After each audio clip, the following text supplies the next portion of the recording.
Telediario, con Mariuxi Mosquera.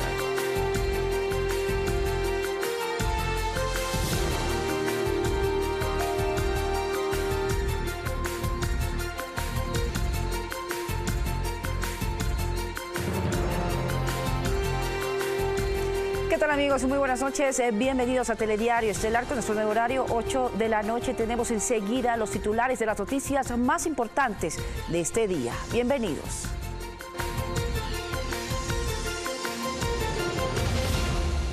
Esta noche en Telediario Estelar estará con nosotros el embajador César Enrique Bustamante, director de comunidades peruanas en el exterior, para hablar sobre la Declaración de Quito y los compromisos asumidos por los 13 países en la cita regional para atender el actual éxodo de ciudadanos venezolanos. El presidente Lenín Moreno ya se encuentra en Japón para afianzar los lazos diplomáticos y comerciales entre ambas naciones. El analista internacional Santiago Orbe estará en vivo con Mariuxi Mosquera para hablar sobre la importancia del viaje del jefe de Estado. La provincia de Napo enfrenta un nuevo desborde del río Misaguallí. Las intensas lluvias dejan daños materiales. Las autoridades facilitan la evacuación de la población. 4 militares investigados por la muerte del policía Froilán Jiménez fueron trasladados a la unidad de flagrancia. En las próximas horas asistirán a la audiencia de formulación de cargos. En lo internacional, 7 muertos, 200 heridos, más de 600 vuelos cancelados y 300.000 personas con aviso de evacuación por la llegada del tifón Jebi en Japón. Y en los deportes, José Néstor Pekerman dejó de ser el entrenador de la selección colombiana después de 6 años al mando.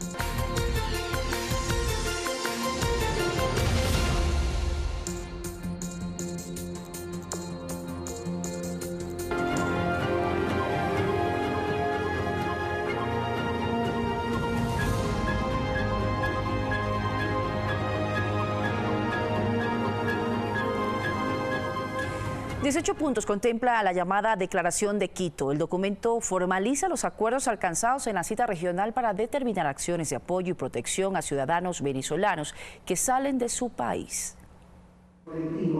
Aquí las buenas intenciones sobraron, pero en la práctica para la delegación de Bolivia primó más una postura de respaldo al gobierno de Maduro que el éxodo de más de 2 millones de venezolanos en los últimos 4 años. La delegación boliviana no firmó el documento final de la llamada Declaración de Quito. O sea, la delegación boliviana seguía un lineamiento, una instrucción concreta de su gobierno en el sentido de que no podía acompañar la declaración.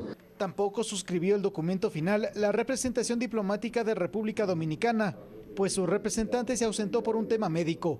En resumen, en 18 puntos, los países invitados a esta reunión regional ratificaron su voluntad de apoyar a los venezolanos que buscan mejor futuro en tierras ajenas. En el punto 6, por ejemplo, plantearon que de acuerdo a la legislación de cada país, se deberá recibir los documentos vencidos de viaje y de identidad de los ciudadanos venezolanos. También es muy importante lo que se logró en materia de menores. Vamos a establecer un mecanismo de identificación que beneficie a los menores de manera que, porque están circulando menores solo con certificado de nacimiento y ellos tienen un derecho a la identidad. Conminan a la Organización de Estados Americanos, OEA, y a la Organización Internacional de las Migraciones y demás organismos internacionales combatir delitos como la trata de personas o el tráfico ilícito de migrantes en los flujos migratorios. Los estados estamos comprometidos a cooperar dentro del marco de la Convención de Viena sobre relaciones consulares. Acordaron además pedir el apoyo de organismos financieros multilaterales para que apoyen con recursos económicos a los países que sienten el peso de la ola de migrantes venezolanos que abandonan su país. La reactivación en temas como este que son vitales de organismos como la Comunidad Andina de Naciones y el Mercosur. Una nueva reunión de seguimiento se llevará a cabo en Quito en la segunda semana de noviembre para tratar este mismo tema, al cual no lo consideran que llegó a un nivel de emergencia regional. Javier Ceballos, Telediario. El presidente de Venezuela, Nicolás Maduro, ordenó crear un puente aéreo para garantizar el retorno de los venezolanos que emigraron en medio de la crisis económica que atraviesa el país y que ahora quieran regresar. Según Maduro, en naciones como Colombia, Ecuador y Perú, países donde llegaron cientos de miles de venezolanos en el último quinquenio, se desarrolla una campaña de odio, persecución, desprecio y xenofóbica contra el pueblo de Venezuela. Y yo le digo a estos venezolanos, en Quito, en Lima, más allá, cuenten conmigo. He ordenado que se active en el plan Vuelta a la Patria un puente aéreo para traer a todos estos venezolanos que se han censado y quieren regresar a su terruño amado, a la tierra que vio nacer Antonio José de Sucre, a Simón Bolívar, a los libertadores de esta tierra.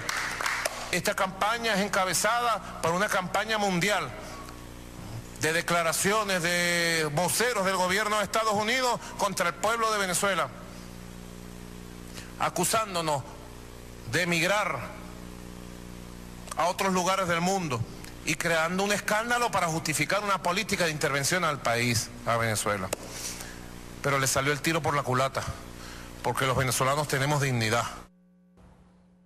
Y dentro de este plan, el gobierno venezolano, a través del ministro de Comunicación, Jorge Rodríguez, informó que este miércoles 5 de septiembre llegará a Maiquetía un avión desde Ecuador con venezolanos repatriados, mientras que otro grupo lo harán desde Perú, donde el encargado de negocios de la Embajada de Venezuela en ese país, Reinaldo Segovia, sostuvo una reunión con 150 venezolanos candidatos al plan Vuelta a la Patria.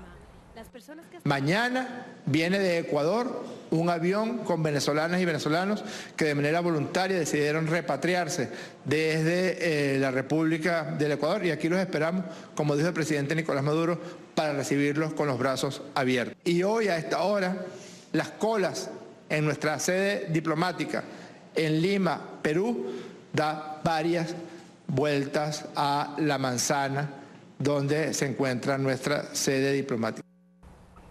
Esto mientras diputados chilenos pidieron a Michelle Bachelet, la nueva comisionada de Derechos Humanos de la Organización de Naciones Unidas, que ejerza un rol protagónico en la crisis humanitaria que padece Venezuela. Además, organizaciones de venezolanos residentes en Chile le enviarán una carta pidiendo un pronunciamiento sobre los presos políticos del régimen de Nicolás Maduro. Y precisamente para analizar las expectativas que generó esta reunión regional en Quito y las decisiones tomadas frente al flujo migratorio de ciudadanos venezolanos, revisemos un informe que nos ha preparado nuestro compañero Alex Llanos. Hola, ¿qué tal, Mariuxi? Muy buenas noches. Hemos grabado este informe previo en Cancillería, donde el día de hoy se llevó a cabo el encuentro regional sobre la migración de ciudadanos venezolanos en el continente. Y justamente para abordar este tema nos acompaña César Bustamante, director general de las comunidades peruanas en el exterior. Embajador, ¿cuál es la importancia de esta cumbre regional desarrollada el día de hoy en Quito a propósito de la situación migratoria de los ciudadanos venezolanos? Bueno, lo más importante que es que todos los estados hemos coincidido en la importancia y reafirmamos nuestro deseo de acoger a todos los nacionales venezolanos que se encuentran migrando en la región. Esperamos recibirlos con los brazos abiertos, darles las situaciones de acogida que se merecen e integrarlos a nuestras sociedades. ¿Cómo va de la mano el tema de acoger a los ciudadanos venezolanos y a la vez cuidar los espacios de seguridad para los ciudadanos de cada país? Bueno, ese es un tema que se desprende de esta decisión de hacer un trabajo integral, un trabajo articulado entre todos los estados y de documentar debidamente a los nacionales venezolanos en el tránsito hacia el país de acogida. Definitivamente el hecho de la documentación es un elemento importantísimo en la seguridad.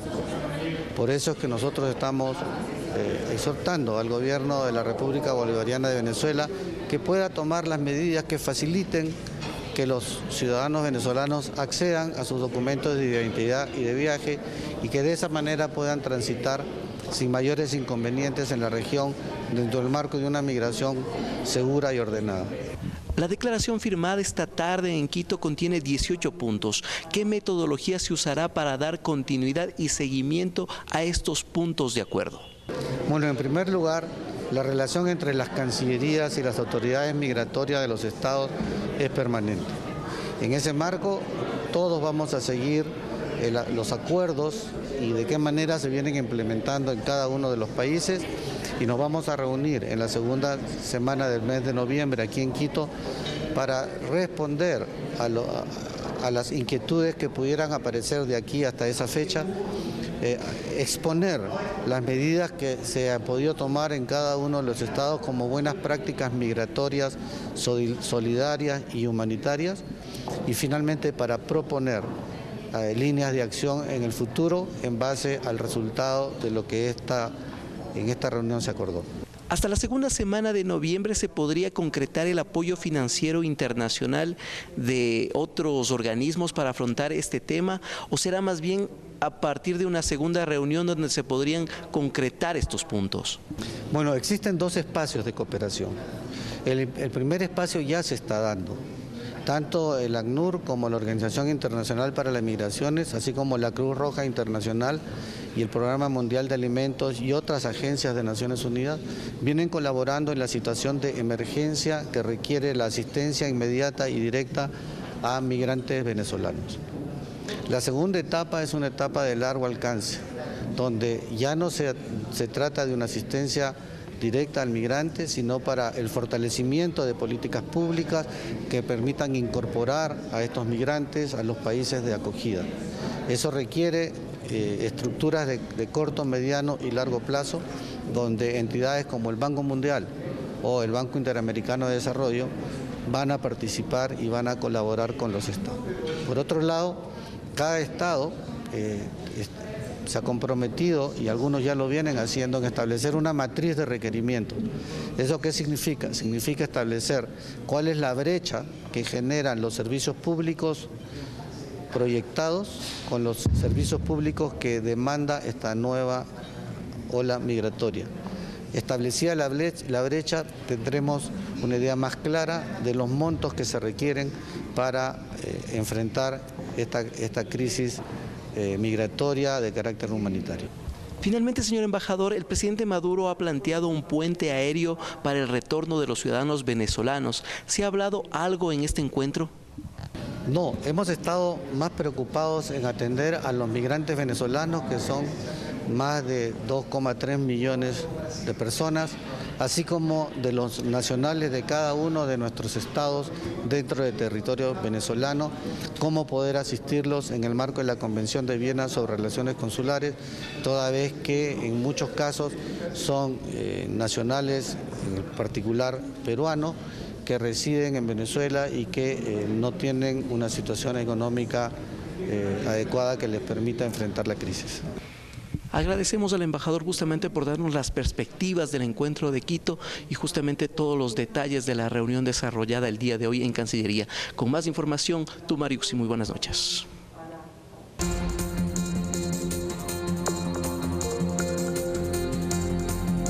El tema del día.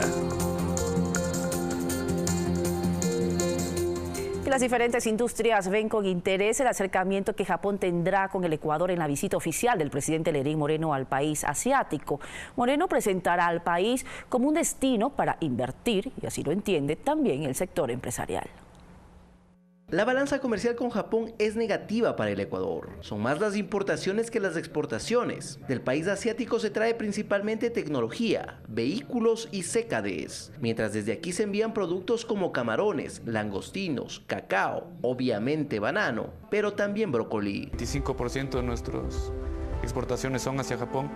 Consideramos que es un mercado muy especial para nosotros y muy importante. En nuestro caso, el brócoli ecuatoriano es de primera calidad mundial. Compartir también nuestras ilusiones de ver al Ecuador como un país productor de materias primas y no solo importador. Es por ello que la visita que el presidente de la República, Lenín Moreno, inicia de manera oficial este 5 de septiembre, determina una etapa de consolidación y fortalecimiento comercial con el país asiático. Si nosotros exportamos a Japón, estamos generando ingresos.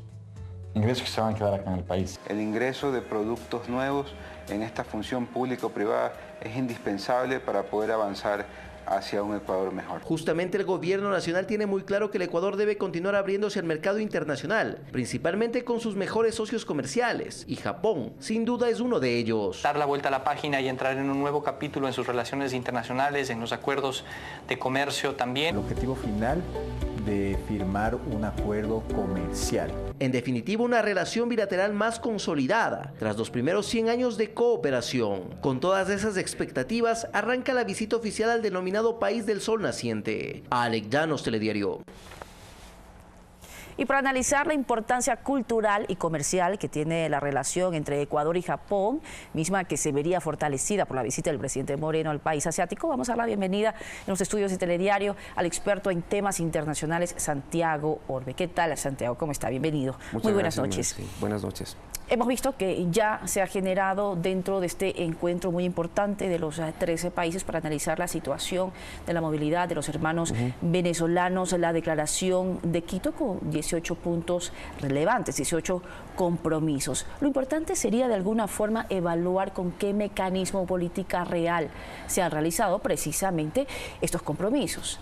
Bueno, en términos políticos, la declaratoria que se ha dado en Quito es favorable, porque obliga a todos los países firmantes, sobre todo aquellos involucrados por este fenómeno de la movilidad venezolana, pues tomar medidas en términos económicos, sociales y de planeación interna al respecto del manejo y de la inclusión de estas personas que deciden por un u otro motivo quedarse en estos territorios o utilizar los mismos como corredores migratorios para asentarse, sea en los países vecinos como Colombia y Perú. Es favorable porque el Estado también ahí muestra sus capacidades y fortalece y se obliga a sí mismo a reconstituir las instituciones al respecto del cuidado y protección, sobre todo ahora siendo signatarios de esta carta tan importante. Santiago, ¿cree usted que este es un mensaje inusual o tal vez un encuentro inusual debido a que hace mucho tiempo, en los últimos años, no se realizaba nada, ni se decía nada frente a la situación y frente a la política venezolana? Ahora los países, entre esos nuestro país, el Ecuador, cuando se pidió por mucho tiempo una posición firme y clara frente a lo que estaban viviendo los venezolanos, no se decía nada. Ahora temas como estos están dando un mensaje claro. ¿Es una posición ya clara que se está dando? Bueno, creo que era el momento ya de hacerlo.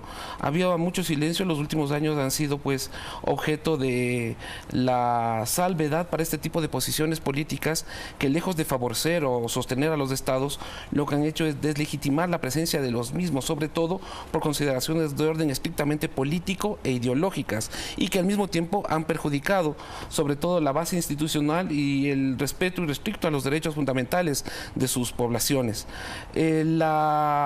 Los espectros regionales de cooperación, estas reuniones multilaterales que se dan son valiosas, son importantes, y sin embargo de aquello las mismas deben también ser pragmáticas a la hora de consolidar este tipo o llevar a la práctica este tipo de resoluciones. Antes ni siquiera se veía esto, a pesar de que existían los mecanismos como la propia UNASUR, que hoy por hoy la vemos mucho más golpeada, sobre todo con la misma declaración, cuando ni siquiera ha sido tomada en cuenta. Se ha mencionado a la Comunidad Andina de Naciones, se ha mencionado al Mercosur, pero en absoluto se ha tocado el tema de la UNASUR.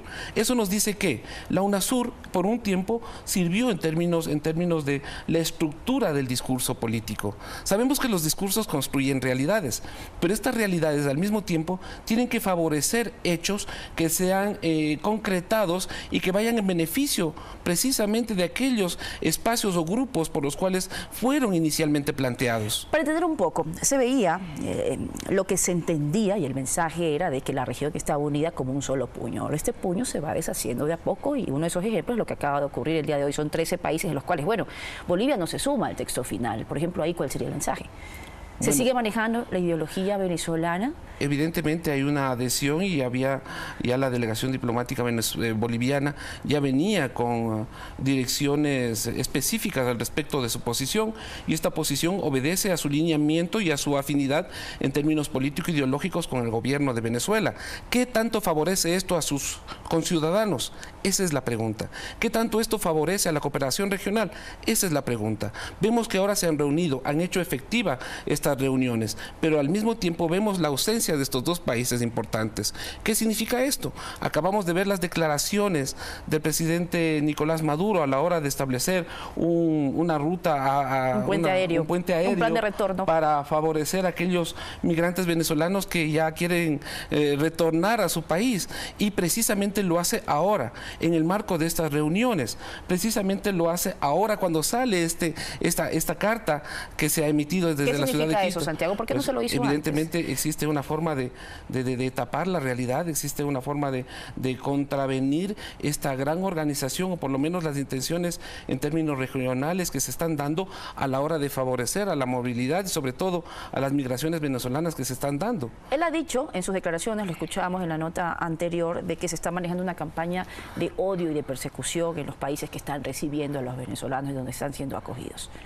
¿Qué opina de esto? Bueno, es evidente que el señor sigue perdido, es evidente que esto no corresponde a la realidad. Estamos hablando de más de 2 millones de movilizados, estamos hablando de personas que han dejado absolutamente todo para tratar de salir y tratar de cambiar en algo esta historia de dolor, de desarraigo y sobre todo de exclusión que han tenido permanentemente. Este tipo de afinidades ideológicas que tanto se construyen desde Bolivia y ahora con Venezuela, básicamente dentro de la carta que nosotros hemos visto, lo único que hacen es seguir hablando sobre este tema tan difuso del espectro ideológico que, lejos de favorecer, lo único que hace es limitar el ejercicio de nuestros derechos políticos, nuestros derechos civiles. Estas declaraciones se enmarcan precisamente en estas cortinas, en estos marcos de humo que se tratan de dar frente a la realidad. Toda la región ha presenciado, vive con estupor permanentemente estas modificaciones, estas variaciones de las formas de vivir, de la cotidianidad que han tenido nuestros hermanos venezolanos, y que hoy por hoy se transforman y que también nos transforman internamente. Y ahí nace la responsabilidad de los estados. Los estados tienen que ya fortalecer en términos interinstitucionales, brindar garantías en términos sociales, económicos, políticos. ¿Y los organismos regionales cuál sería el papel para no creer en la retórica de las declaraciones? Bueno, precisamente de Por ejemplo, la CAN, que se consideraba un mecanismo que estaba ya casi alicaído, pues otra vez se revitaliza, porque existen estructuras firmadas, acuerdos permanentes. El Mercosur también aglutina todo este tipo de intereses. Los regímenes internacionales no deben ser solo espacios, o sea, se considera que son espacios bonitos donde se aglutina burocracia internacional. No, deben ser lugares donde convergen intereses comunes.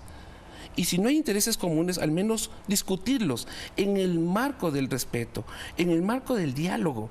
Entonces, eso es lo necesario, y ahí están estos mecanismos regionales para construir, como en este caso se está dando, dada esta crisis humanitaria del pueblo venezolano. Santiago, la situación es compleja y va más allá incluso de que los hermanos venezolanos traten de huir de la situación que están viviendo en su país y que recurran a Ecuador, a Perú, a Argentina, sino que además a Chile pone una situación, plantea una propuesta muy interesante sobre esta mesa. Bueno, luego en la segunda semana de noviembre se van a volver a reunir para determinar ejes de acción, pero además la preocupación sobre los ciudadanos extranjeros, es decir, los ciudadanos ecuatorianos, peruanos, chilenos, argentinos que están viviendo en Venezuela y que tal vez no puedan salir de ese país.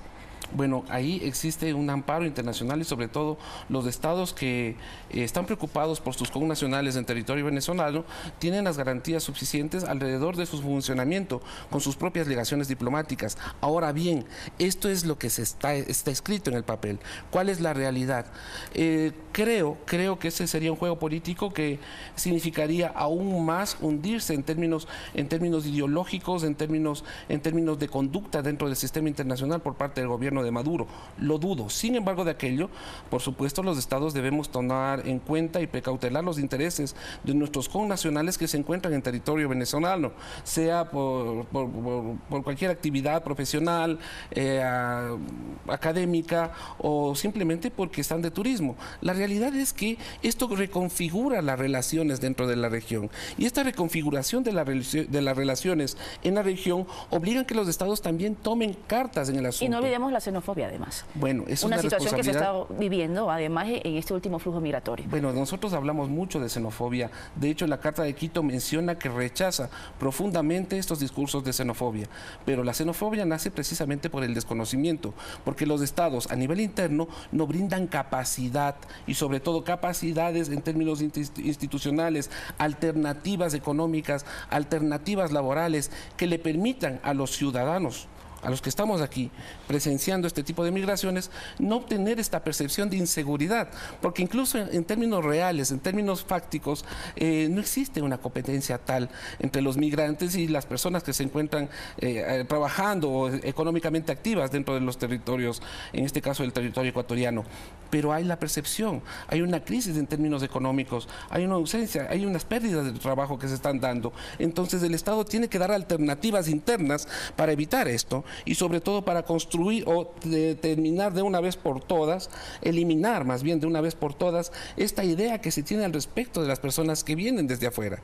Y esto es una obligación del Estado y sobre todo una responsabilidad también de los ciudadanos que habitamos en estos territorios. Dentro de estos compromisos, Santiago, también se habla sobre trabajar en base a documentos vencidos. Explíqueme un poco esto, porque hace poco se dio el anuncio de que se iban a pedir los pasaportes para los ciudadanos venezolanos que ingresen al país, que generó discrepancias, unos están de acuerdo, otros no. ¿Qué se plantea?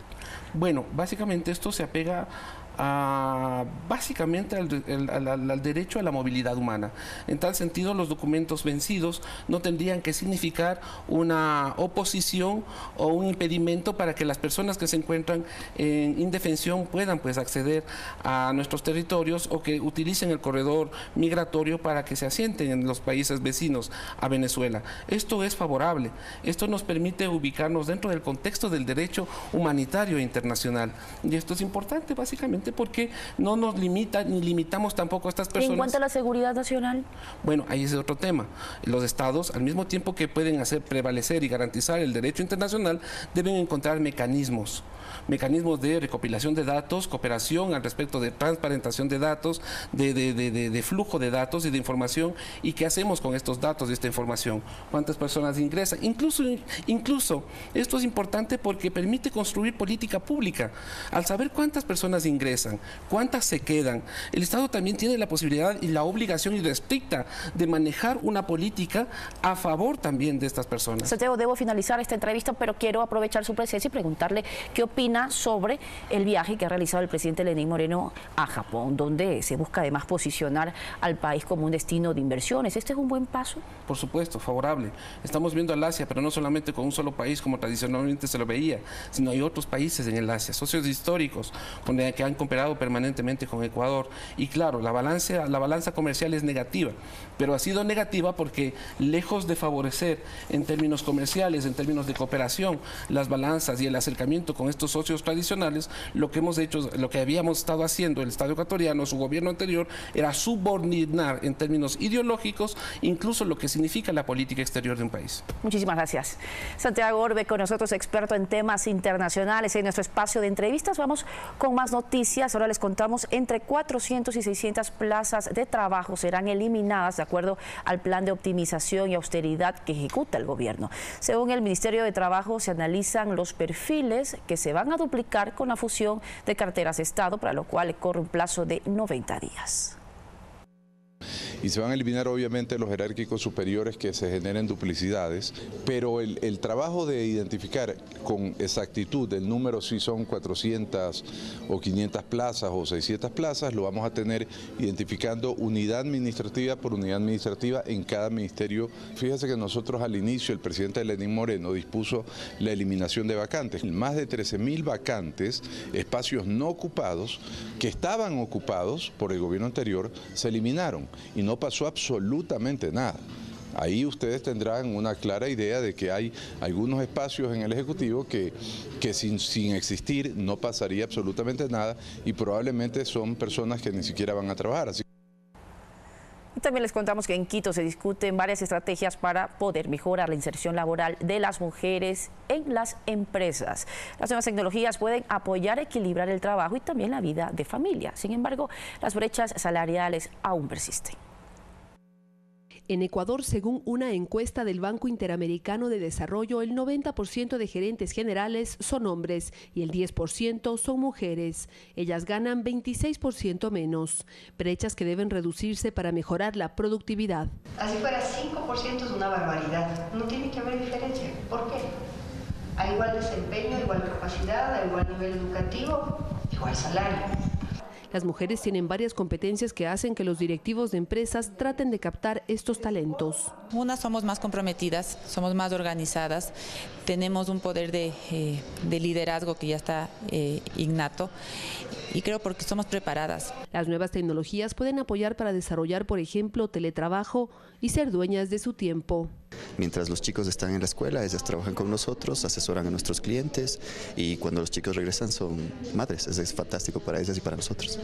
Otro aspecto fundamental es que las mujeres tienen varias opciones para trabajar y no necesariamente ser empleadas.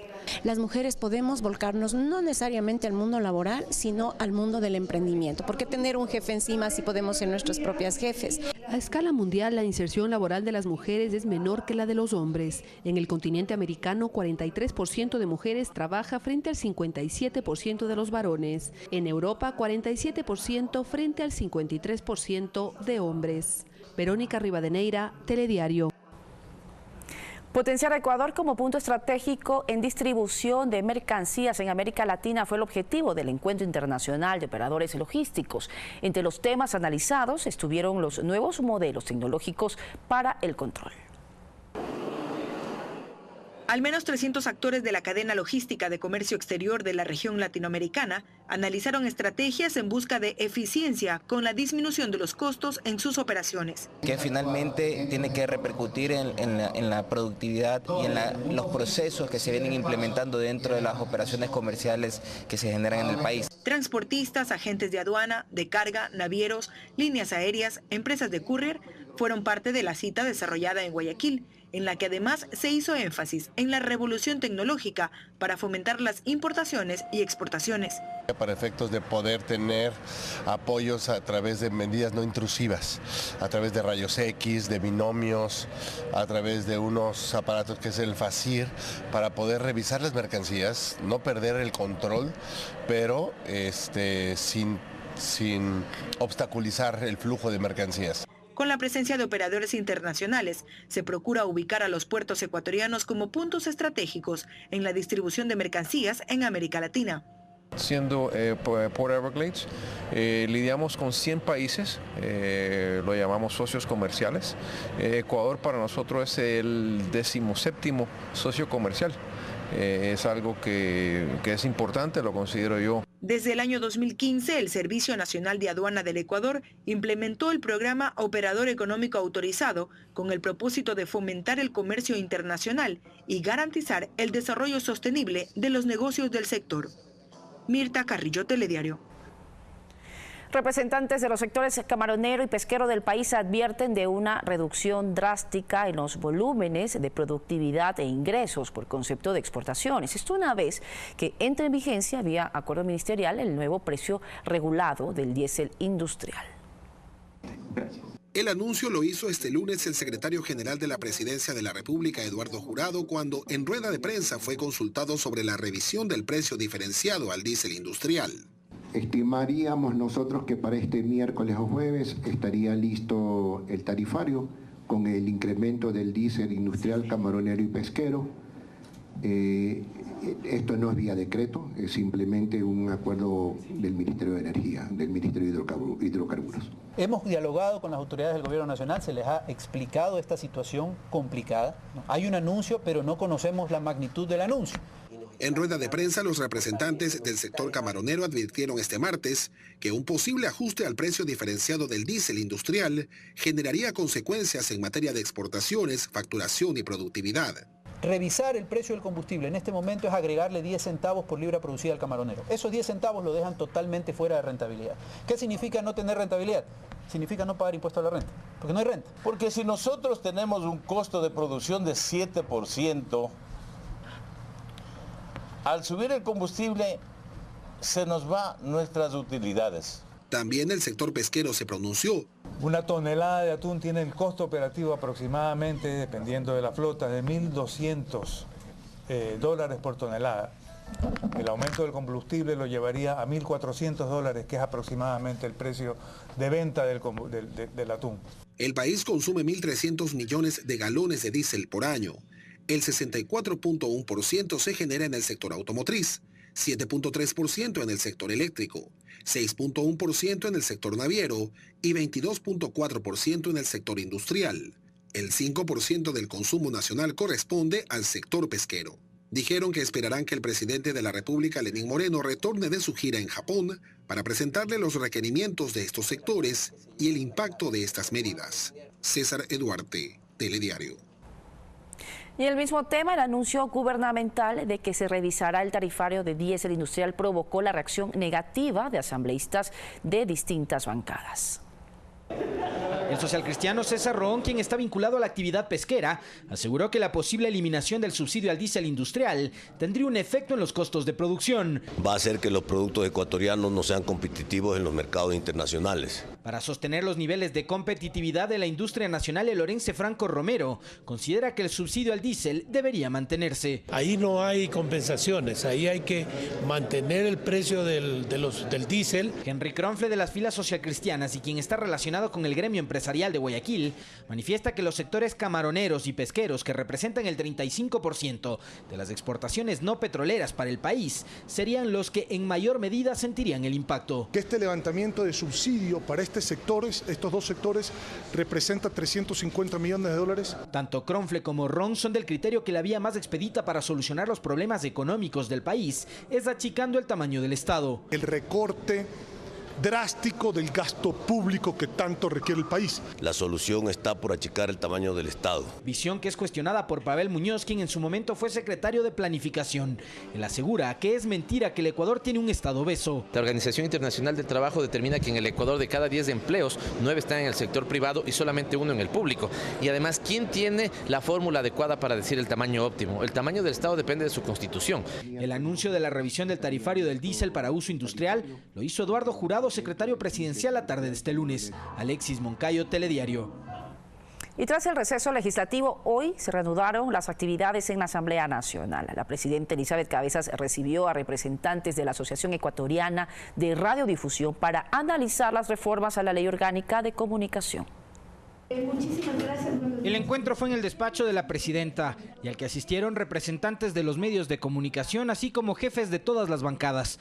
El pedido de la Asociación Ecuatoriana de Radiodifusión es que se incluyan las reformas una transitoria para renovar las frecuencias concesionadas. Con la ley vigente nos han quitado ese derecho. Pedimos entonces esta reivindicación.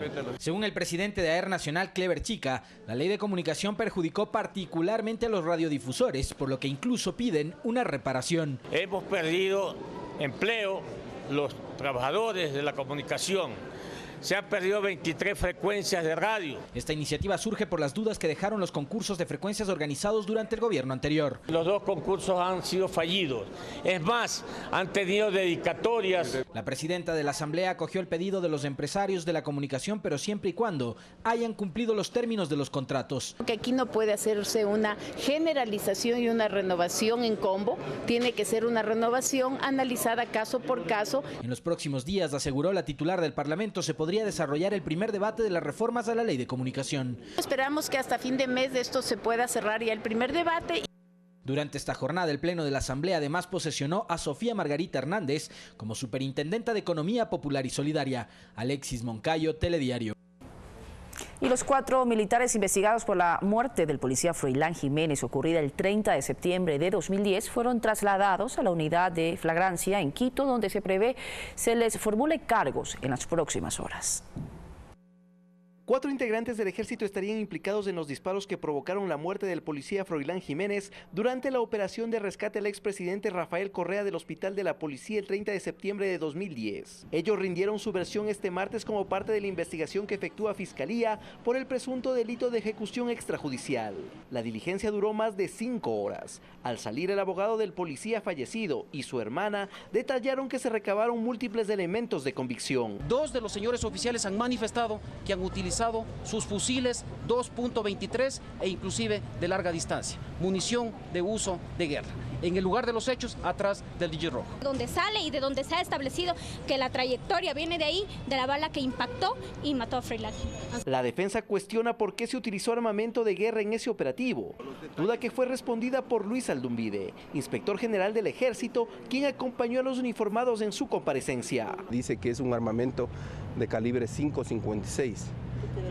Ese armamento no solamente utiliza el personal militar, es un calibre que se utiliza a nivel mundial, ¿no? Sin embargo, lo que asombra a la familia de Jiménez es que uno de los militares señaló que su fusil se perdió aquel 30 de septiembre. Resulta que no tiene presentada una sola denuncia ante la Fiscalía General del Estado por el robo de dicho fusil. Romero señala que los oficiales confirmaron que durante la operación de rescate no se rompió la cadena de mando y que quien supuestamente impartió las disposiciones para intervenir en el hospital de la Policía Nacional fue Luis Castro, excomandante de la Fuerza Terrestre. Tras estas diligencias, los uniformados fueron trasladados a la unidad de flagrancia. Alex Llanos, Telediario. En breve, la provincia de Napo enfrenta un nuevo desborde del río Misaguallí. Las intensas lluvias dejan daños materiales. Las autoridades facilitan la evacuación de la población.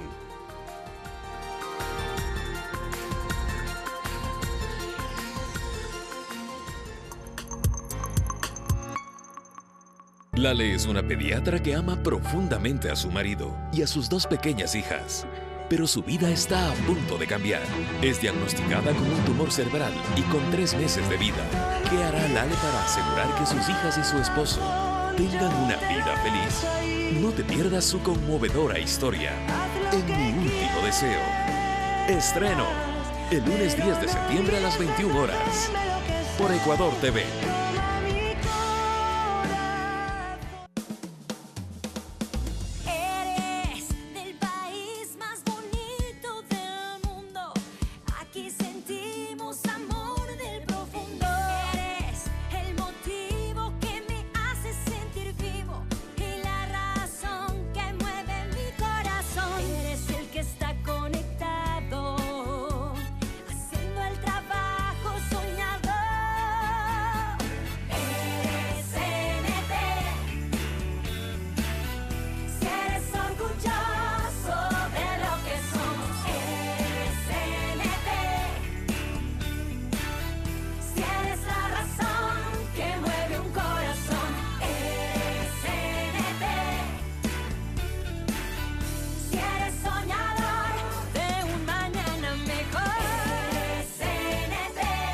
CNT, lo que eres nos hace grandes.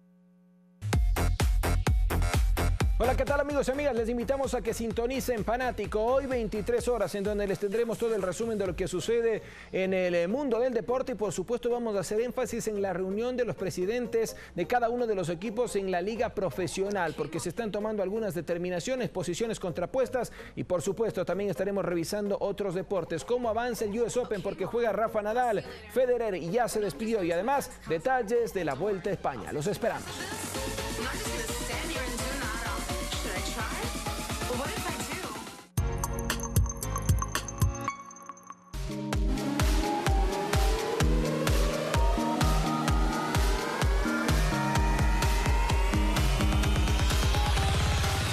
Y este martes ingresaron a clases los estudiantes de 8º, 9º y 10º año. La vicepresidenta de la República, María Alejandra Vicuña, asistió a la ceremonia de inauguración de año escolar en el Colegio Luis Napoleón Dillon de Quito. En su discurso enfatizó la campaña de respeto que se ejecuta en el sistema educativo. La iniciativa busca evitar casos de bullying, abusos o discriminación en las instituciones.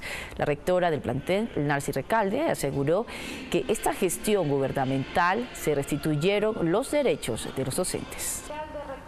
El año del respeto porque somos conscientes de la necesidad de generar desde los espacios del sistema educativo espacios de convivencia armónica, en donde el respeto, la tolerancia, la inclusión sea una característica permanente, porque las aulas y los espacios del sistema educativo siempre deben concebirse como espacios de convivencia armónica y de ejercicio pleno de los derechos de nuestros niños, niñas y adolescentes. Realizar un reconocimiento público a las decisiones adoptadas por el Gobierno Nacional.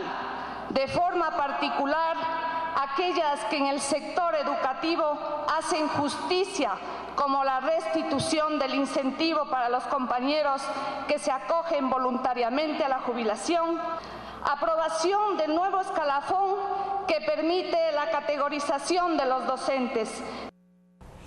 Y hoy les presentamos la segunda entrega respecto a las opciones de lonchera escolar. En esta ocasión nos vamos a referir a los estudiantes de entre 12 y 14 años y que deben consumir para mantener un buen rendimiento escolar. A continuación les contamos cómo armar una lonchera para una alimentación saludable sin gastar mucho dinero. Preste mucha atención.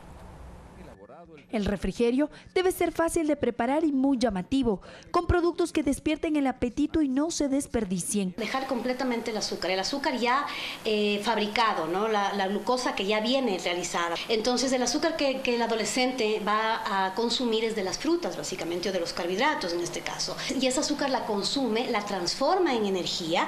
Una lonchera nutritiva y apetitosa para los adolescentes de entre 12 y 14 años debe contener una porción de carbohidratos, alimentos reguladores con vitaminas y minerales como verduras y frutas y proteínas como el pollo, carne y huevos, y bebidas que les brinden energía. Pueden mandar una especie de burrito o un taco de pollito desmenuzado, le pueden poner de pronto, puede ser espinacas, algo verde. Las frutas y vegetales deben ser de preferencia de color verde oscuro y naranja fuerte, pues son los más ricos en vitaminas y minerales, esenciales para esta etapa de crecimiento y desarrollo. No la fruta picada, porque justamente con el pasar de las horas los jugos de las frutas se van a mezclar. El refrigerio para muchos padres se ha convertido en un dolor de cabeza, pues entre los 12 y 14 años los alumnos optan por otros productos. Platanito, le mando chochos con tostado, le mando cuáquer. Papas fritas, los benditos chifles, todo lo que sea frito no se debe. Pero hay quienes eligen la comida rápida o chatarra, que no aporta nutrientes. Es una buena opción las papas hacerlas al horno, tortilla de maíz, tallos de zanahoria, son muy crujientes. Los nutricionistas recomiendan planificar las loncheras semanalmente para no repetir las comidas. Valeria Villarroel, Telediario. Las comunidades educativas ganan terreno como espacios libres de violencia y en la lucha antidrogas. Desde la Gobernación del Guayas se van a reforzar las tareas de protección a niños y adolescentes. Una convivencia educativa con respeto, alejarlos de los vicios, es en lo que día a día trabajan los docentes y que cada vez apoyan más los padres de familia. No excluirlo, ni tratar de que ellos se sientan de que están enfermos, no, sino más bien que son parte de la sociedad y que el cambio en ellos sí se va a dar. A veces los niños dicen que a veces hay falta de amor, de atención de los padres mismos. Por eso que a veces buscan las cosas más fáciles. Enmarcada en apartar a los estudiantes del acoso entre ellos y del consumo de sustancias, la campaña Reto Musical Intercolegial involucra a 64 unidades educativas del Cantón San Borondón. Con la finalidad de que los chicos puedan detectar qué acciones de violencia se puedan estar dando en las instituciones educativas y a su vez sean los voceros. Precisamente la seguridad dentro y fuera de los planteles fue tratada en el Comité Provincial. La flamante gobernadora Juana Vallejo destacó las acciones ejecutadas y comprometió su reforzamiento. Hay un programa extraordinario que en los colegios está funcionando, donde la familia integrada con los maestros, con las Fuerzas Armadas, han logrado extraordinarios éxitos. Marcados como prioridad que las habilidades artísticas se promuevan y los criterios distintos se respeten. Mirta Carrillo, Telediario. Y la misión Las Manuelas y Médico del Barrio recorrieron la provincia de Loja para entregar ayudas técnicas y continuar el registro de las personas con discapacidad. La estrategia es integral y apoya con atención médica y terapias de rehabilitación. La misión Las Manuelas llegó a Loja junto al programa Médico del Barrio y para entregar pañales, ayudas técnicas, andadores y sillas de ruedas para las personas con discapacidad. Militares apoyaron a las gestoras. A la par de la estrategia Médico del Barrio, pues lo que hacemos es identificar en territorio personas con discapacidad que tengan difícil acceso a los servicios de salud. Hacemos también lo que tiene que ver con la carnetización para legalizar la discapacidad a nivel país y asimismo poder dar la atención médica. Pero no solamente se entregaron ayudas técnicas, sino también en el marco de una estrategia integral se ofrece apoyo en rehabilitación física y se busca identificar a más personas. Hemos hemos identificado aproximadamente 6.000 personas con discapacidad. La zona 7 está conformada por 3 provincias, como es Loja, Zamora, Chinchipe y El Oro. En la provincia de Loja hemos identificado el cantón Saraguro, con cerca de 1.600 personas con discapacidad. Un joven con discapacidades de Loja dio un mensaje de esperanza. Que sigan luchando, que no se rindan, que no se den por vencidos tan fácilmente, sino que siempre hay una salida para todo, que no hay como quedarse ahí, aceptar y sentirse así nomás, sino que luchar. Verónica Rivadeneira, Telediario. Y en el cantón Archidona, 8.000 personas se encuentran sin servicio de agua potable. Una avalancha destruyó cerca de 100 metros de la tubería principal del sistema. El Comité de Operaciones Emergentes Cantonal estará activado hasta el viernes de esta semana. Los usuarios están desabastecidos de agua en toda la ciudad. Una avalancha que bajó por el río Misahuallí la noche de lunes destruyó cerca de 100 metros de tubería principal que transporta el líquido hasta la planta de tratamiento. No hay agua aquí ya todo el día.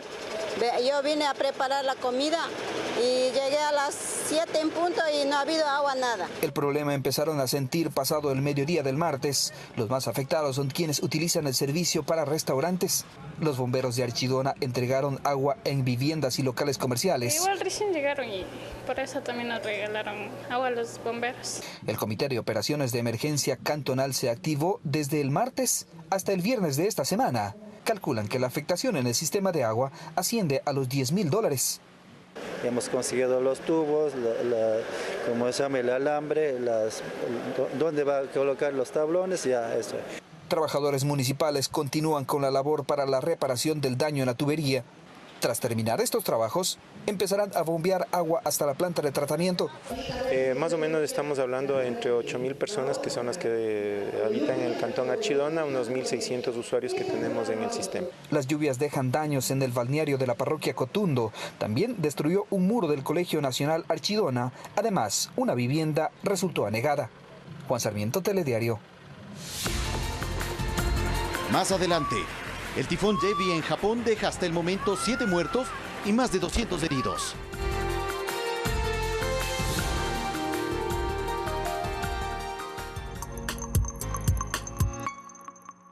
Este es el momento de las grandes ideas.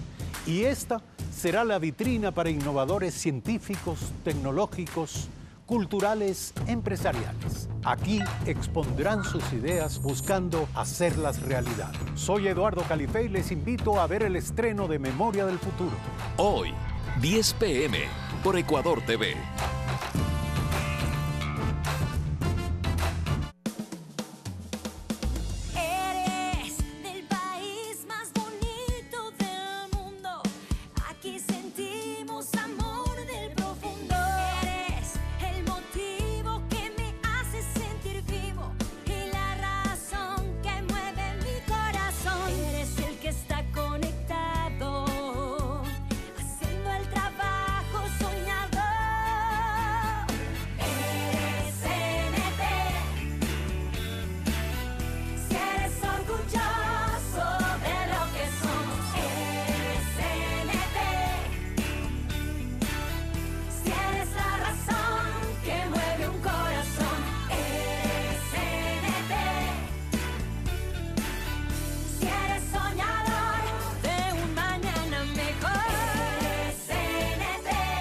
CNT, lo que eres nos hace grandes.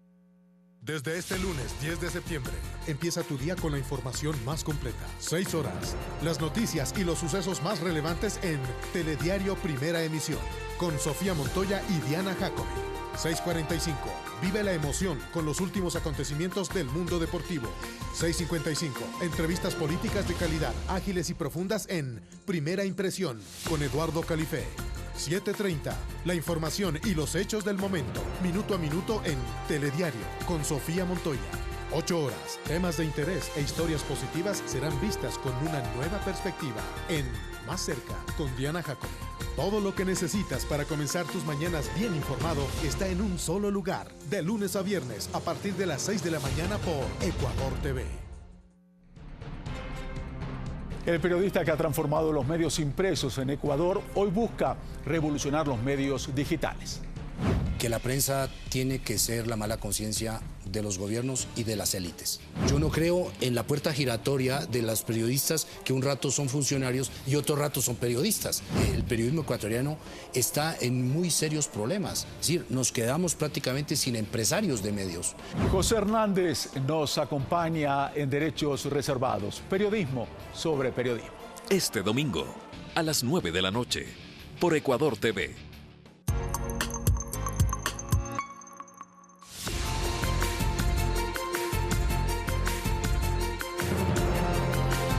Estamos de regreso con las noticias del mundo. El ministro de Economía de Argentina, Nicolás Dujovne, se reunió con la titular del Fondo Monetario Internacional, Christine Lagarde, en Washington, Estados Unidos, a quien le presentó el nuevo plan de ajuste y pedirá para 2019 el préstamo acordado para 2020-2021. Esto para hacer frente a la crisis que atraviesa la economía del país sudamericano. El gobierno anunció este lunes que aplicará un nuevo impuesto a las exportaciones y recortará gastos para reducir su déficit fiscal. Y en Brasil se va a destinar 2.4 millones de dólares para la recuperación del Museo Nacional de Río de Janeiro. El ministro de Educación también dijo que ese dinero será liberado de un fondo de emergencias para mantener el patrimonio del museo. El gobierno además anunció un plan con una inversión de 6 millones de dólares para proyectos destinados a mejorar la seguridad en los museos. En Estados Unidos, la tormenta Gordon se fortalece y provoca daños en su avance por la Florida, mientras que el tifón Jebi en Japón deja hasta el momento 7 muertos y más de 200 heridos. La tormenta tropical Gordon ganó fuerza en su avance por la Florida, donde se ocasionaron fuertes vientos y lluvias.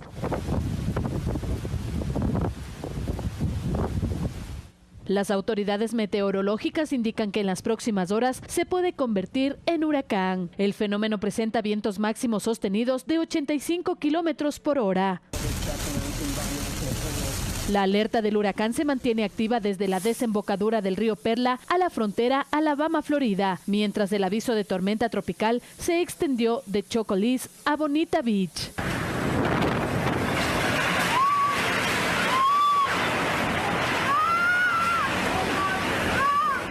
Mientras que el tifón Jebi, el más poderoso en llegar a Japón en 25 años, causó la inundación del aeropuerto internacional en Kansai. Y otras graves interrupciones del transporte, además de cuantiosos daños materiales al oeste del archipiélago. El fenómeno meteorológico golpeó con violencia la mitad occidental del país asiático, dejando a su paso precipitaciones torrenciales, desbordamiento de ríos, un fuerte oleaje que invadió costas y puertos. La aproximación al territorio japonés del tifón Jebi dejó además unos 600 vuelos cancelados por los fuertes vientos y las intensas lluvias que la Agencia Meteorológica Nacional pronostica en las regiones oeste y este del país asiático. Fernanda de la Bastida, Telediario.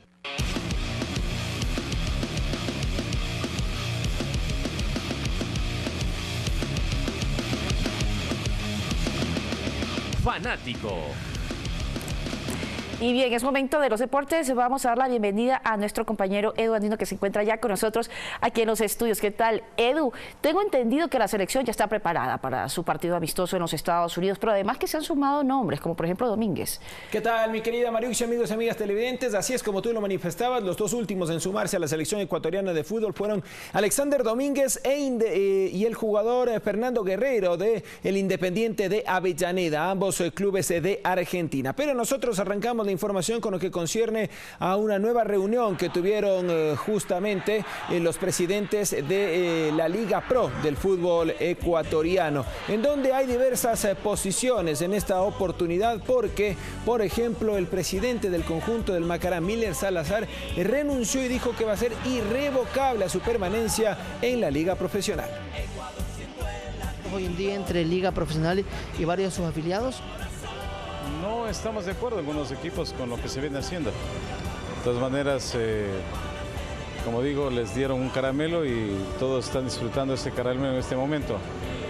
Bueno, yo no quisiera adelantar ni una cosa, yo mandé mi renuncia ¿Irrevocable la renuncia? ¿Cómo? ¿Irrevocable la renuncia? Sí, yo mandé la renuncia, ustedes saben que no estoy de acuerdo con muchas cosas, pero bueno, es mejor pelear estando acá, una expresión literal, que estando afuera. Muy bien, y vamos a contarles también los precios de las entradas para el Clásico del Astillero que se jugará este día domingo a partir de las 18 horas. A continuación se lo presentamos en pantalla justamente los precios de las localidades que van de la siguiente manera. La General, $10, la Tribuna General Gómez, $12, la Tribuna San Martín, $15 y el Parque General Gómez adicional de suite, $30. Serán entonces los costos que tendrán para los aficionados que quieran estar en este compromiso.